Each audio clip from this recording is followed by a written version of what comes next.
mempresentasikan hasil kerja kelompok kami tentang peranata sosial dan peranata keluarga. Saya selaku moderator akan memperkenalkan anggota-anggota saya, di mana saya sendiri Nafisatul Rahmah, dan yang kedua ada Novita Nurul, ada yang ketiga ada Muhammad Iza Rijal, terus yang keempat ada Dian Rahmatika, selanjutnya ada Aulia Firdaus, Muhammad Dian Amroli, dan yang terakhir adalah Elam Mayron. Selebihnya akan saya pasarkan kepada yang bertugas. Yang pertama ada gambaran tema yang diangkat. Nah, di sini kelompok kami itu menggunakan kasus dari Mario Teguh. Nah, munculnya Aryo Kriswinar yang mengaku sebagai anak dari kandung Mario Teguh. Namun Mario Teguh tidak mengakui Kriswinar hingga tes DNA menunjukkan bahwa Aryo Kriswinar benar anak kandungnya. Hal itu mengakibatkan karir sang motivator sirna. Dalam hal ini, kita bisa lihat bahwa peranata sosial itu berlaku dalam kasus ini, karena aturan yang dibuat untuk mengatur tatanan dalam masyarakat agar lebih teratur. Sedangkan Mario Teguh telah berbohong dan tidak mengakui anaknya itu sangat bertentangan dengan norma-norma yang ada dalam masyarakat. Nah, kemarin sendiri saya sudah mereview sebuah jurnal tentang perbedaan di zaman dulu dan di zaman modern. Di zaman dulu banyak sekali yang mengatakan bahwa hidup itu keras, mereka yang kuat hanya yang bisa bertahan. Jadi di masa dulu orang-orangnya itu sering bertarung untuk keberlangsungan hidup mereka. Beda lagi dengan zaman sekarang, di mana-mana sudah terpenuhi dan tidak lagi menggunakan kekerasan untuk bertahan hidup karena semuanya sudah ada. Nah, hal ini pun dipengaruhi oleh fondasi strukturalnya yang jauh berbeda. Lalu, selanjutnya ada pendekatan teoritik yang dipakai. Yang pertama itu ada teori struktural fungsional. Richter, konsep utamanya dalam teori ini adalah fungsi, disfungsi, fungsi laten, fungsi manifest, dan keseimbangan atau equilibrium. Nah, dalam teori ini sendiri itu masyarakat adalah suatu sistem sosial yang terdiri atas bagian-bagian yang saling berkaitan dan menyatu dalam keseimbangan. Jadi masyarakat dalam struktural fungsional itu menjadi satu agar menjadi seimbang. Lalu selanjutnya ada teori konflik. Nah, menurut teori konflik, masyarakat senantiasa berada dalam proses perubahan yang ditandai oleh pertentangan yang terus-menerus di antara unsur-unsurnya. Jadi kita tidak bisa memungkiri bahwa perkembangan konflik itu bisa terjadi di antara anggota-anggota dalam keluarga. Bisa jadi antara keluarga satu dengan keluarga yang lain. Jadi dalam suatu keluarga itu tidak selalu harmonis ya, pasti ada konflik sendiri. Nah, bagaimana cara kita dalam menghadapi konflik itu? Lalu selanjutnya ada teori interaksionis simbolik. Nah, menurut Herbert Plummer, seorang tokoh modern dari teori interaksionisme simbolik dalam Richter, mengungkapkan bahwa istilah interaksionalisme simbolik menunjuk kepada sifat khas dari interaksi antar manusia. Maksudnya di sini adalah manusia saling menerjemahkan dan mendefinisikan apa yang dia maksud melalui tindakan. Jadi di sini manusia itu bermain simbolik ya, bagaimana cara manusia itu tahu gitu lah, paham apa yang dimaksud oleh lawan bicaranya, seperti itu.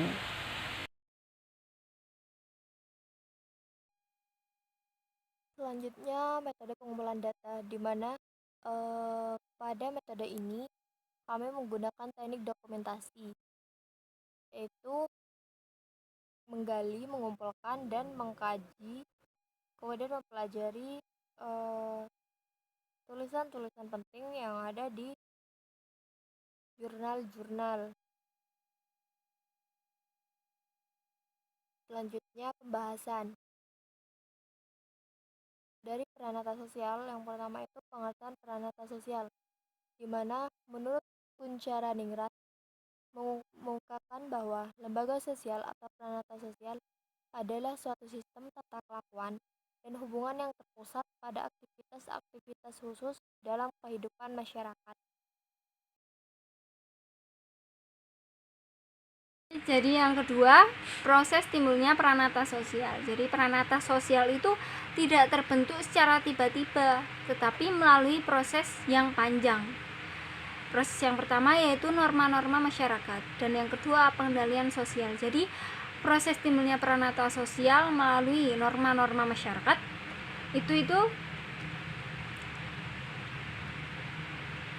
suatu norma tertentu dikatakan telah melembaga atau institusionalis apabila norma tersebut memenuhi tahapan-tahapan diketahui, dipahami, atau dimengerti, ditaati, dan dihargai oleh masyarakat. Jadi proses timbulnya pranata sosial itu dari norma-norma masyarakat yang dipahami, ditaati, dan dihargai oleh masyarakat.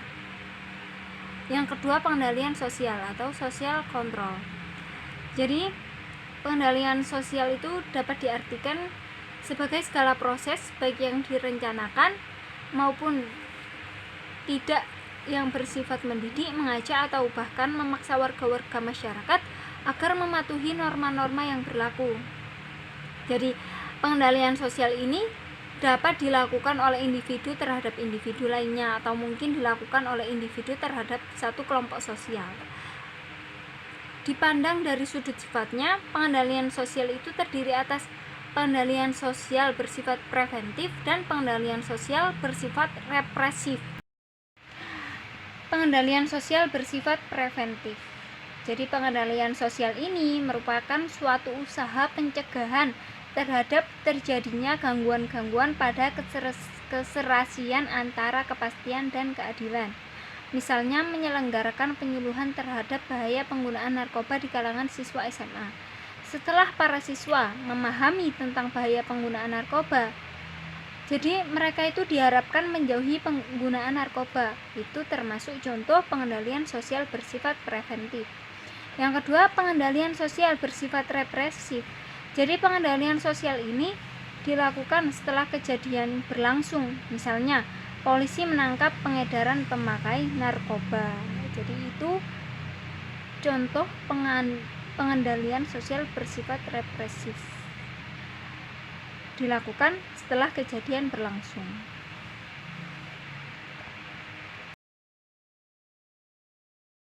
Bismillahirrahmanirrahim. Assalamualaikum warahmatullahi wabarakatuh. Berikutnya adalah beberapa ciri-ciri pranata sosial. Menurut John Lewis Gillin dan John Philip Gillin, ciri-ciri umum pranata sosial adalah sebagai berikut. Pranata sosial merupakan suatu organisasi pola pemikiran dan pola perilaku yang berwujud melalui aktivitas kemasyarakatan dan hanya terdiri atas adat, istiadat, tata kelakuan, kebiasaan, serta unsur-unsur kebudayaan yang secara langsung atau tidak langsung tergabung dalam satu unit yang fungsional. Kemudian, hampir semua pranata sosial mempunyai suatu tingkat kekekalan tertentu sehingga orang menganggapnya sebagai himpunan norma yang sudah sewajarnya harus dipertahankan. Suatu sistem kepercayaan dan aneka macam tindakan baru akan terjadi bagian pranata sosial setelah melewati waktu yang sangat lama. Selanjutnya, pranata sosial mempunyai satu atau beberapa tujuan tertentu. Pranata sosial mempunyai tujuan yang disepakati bersama oleh anggota masyarakat. Tujuan pranata sosial kadang tidak sejalan dengan fungsinya secara keseluruhan. Pranata sosial mempunyai alat perlengkapan yang digunakan untuk mencapai tujuan.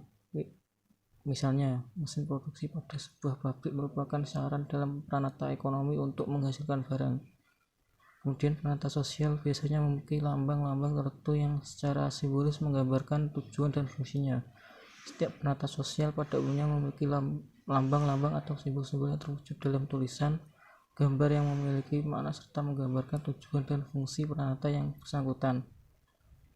Yang terakhir adalah pranata sosial mempunyai suatu tradisi tertulis ataupun tidak tertulis yang merupakan dasar bagi pranata yang bersangkutan dalam menjalankan fungsinya.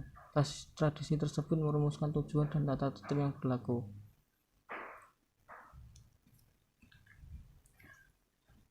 Selanjutnya adalah bentuk atau tipe peran sosial.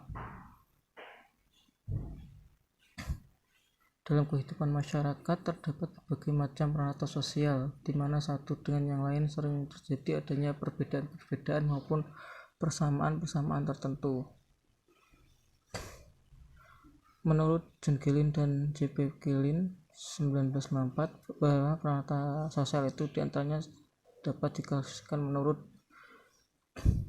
yang pertama dari sudut perkembangan. Dari sudut perkembangannya dikenal dua macam peranata sosial, yaitu Crescent institution, yaitu peranata sosial yang tidak disengaja tumbuh dari adat istiadat masyarakat sehingga disebut juga peranata yang paling primer. Contohnya adalah peranata hak milik, perkawinan, dan agama. Kedua adalah enacted institution, yaitu peranata sosial yang sengaja dibentuk untuk mencapai suatu tujuan tertentu. Contoh peranata utang piutang dan peranata pendidikan. Kemudian dari sudut sistem nilai yang diterima oleh masyarakat, di sini juga dikenal dua macam peranata sosial, yaitu basic institution, yaitu merupakan peranata sosial yang penting untuk memelihara dan mempertahankan tata tertib dalam masyarakat, misalnya keluarga, sekolah, dan negara. Yang kedua adalah subsidiary institution, yaitu peranata sosial yang berkaitan dengan hal yang dianggap oleh masyarakat kurang penting, misalnya rekreasi. Kemudian dari sudut penerimaan masyarakat, di sini juga dibagi menjadi dua peranata sosial, yaitu approved dan sanctioned institution, yaitu peranata sosial yang diterima oleh masyarakat seperti sekolah dan perdagangan.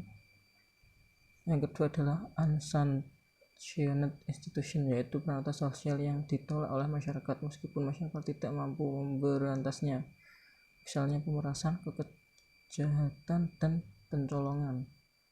Kemudian bentuk penyebaran, ini juga dibagi menjadi dua, yaitu general institution, peranata sosial yang dikenal oleh sebagian besar masyarakat dunia, misalnya peranata agama dan HAM.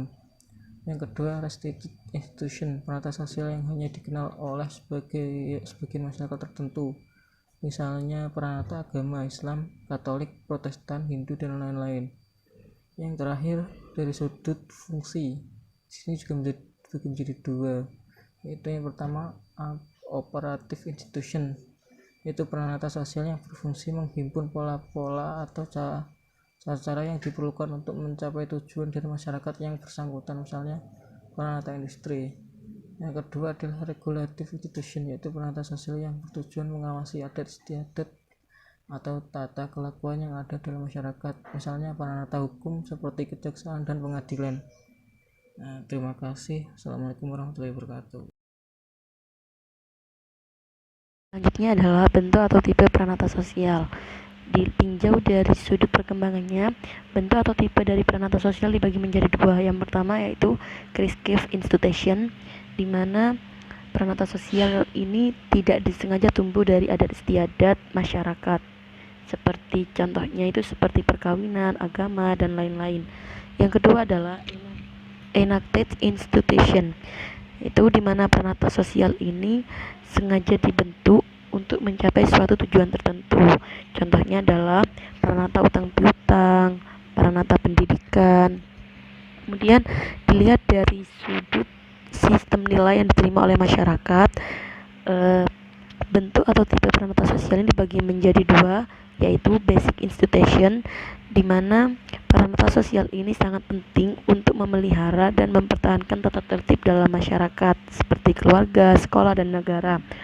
Kemudian yang kedua adalah subsidiary institution, di mana peranata sosial yang berkaitan dengan hal yang dianggap oleh masyarakat kurang penting. Jadi bagi masyarakat tertentu itu kurang penting, tapi biasanya bagi orang yang senang untuk melakukan hal tersebut, hal ini sangat penting. Contohnya seperti rekreasi. Kemudian dilihat dari sudut penerimaan masyarakatnya, bentuk atau tipe peranata sosial dibagi menjadi dua juga. Yang pertama, approved dan sanctioned institution, di mana peranata sosial ini dapat diterima oleh masyarakat. Jadi masyarakat menerimanya dengan baik dan mau melakukan kegiatan tersebut. Contohnya seperti sekolah, perdagangan. Kemudian yang kedua adalah unsanctioned institutions, di mana peranata sosial ini ditolak dan tidak bisa diterima dengan baik oleh masyarakat meskipun masyarakat tersebut tidak bisa mengatasinya, seperti halnya dan lain-lain. Kemudian dilihat dari sudut fungsinya, ada dua juga. Yang pertama adalah operative institution, di mana peranata sosial yang berfungsi menghimpun pola-pola atau cara-cara yang diperlukan untuk mencapai tujuan dari masyarakat yang bersangkutan.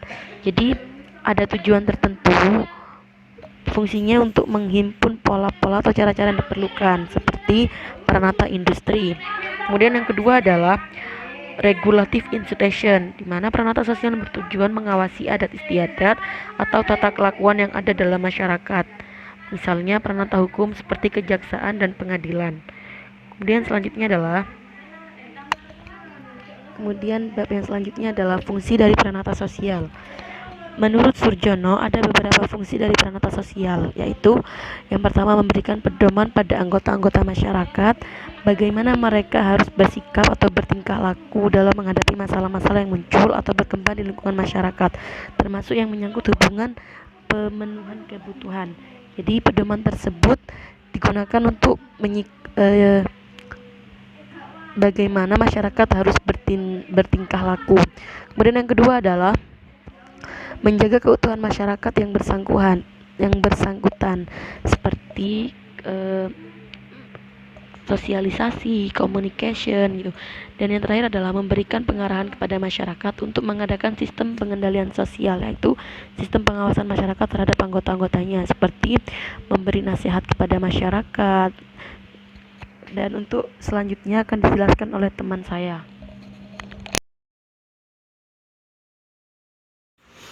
Assalamualaikum warahmatullahi wabarakatuh. Baik, saya akan sedikit menjelaskan tentang fungsi peranata keluarga. Di sini ada 5 fungsi, yakni yang pertama fungsi perlindungan. Fungsi perlindungan ini melindungi keluarga, baik itu dalam segi keamanan dan lain-lain. Fungsi reproduksi itu seperti memberikan suatu keturunan atau penerus bagi keluarga. Fungsi sosialisasi, fungsi afeksi. Fungsi afeksi itu memberikan kasih sayang. Fungsi ekonomi ini memberikan atau memenuhi kebutuhan dalam segi makanan, pakaian, dan rumah. Seperti itu. Ini yang terakhir, yaitu ciri-ciri penata keluarga. Merupakan suatu kelompok sosial yang terdiri dari berbagai usia dan jenis kelamin, baik itu perempuan dan laki-laki. Minimal 2 orang dari mereka memiliki hubungan sebagai suami istri yang diakui oleh masyarakat dan memiliki anggota keluarga melalui suatu pernikahan yang sah. Di sini sudah jelas, yaitu minimal 2 orang ini memiliki hubungan suami istri. Jadi kalau pacaran bukan ya. Karena di sini sudah dijelaskan harus memiliki hubungan sebagai suami istri yang diakui oleh masyarakat. Memiliki seperangkat aturan sosial tertentu yang diakui dan dijalankan bersama-sama oleh seluruh anggota keluarga. Memiliki fungsi pokok diantaranya yaitu fungsi reproduksi, fungsi ekonomi, fungsi sosialisasi, dan fungsi perlindungan. Yang tadi yang sudah dijelaskan di fungsi peranata keluargaan ya. Jadi saya tidak usah menjelaskan lagi di sini tentang fungsi pokoknya.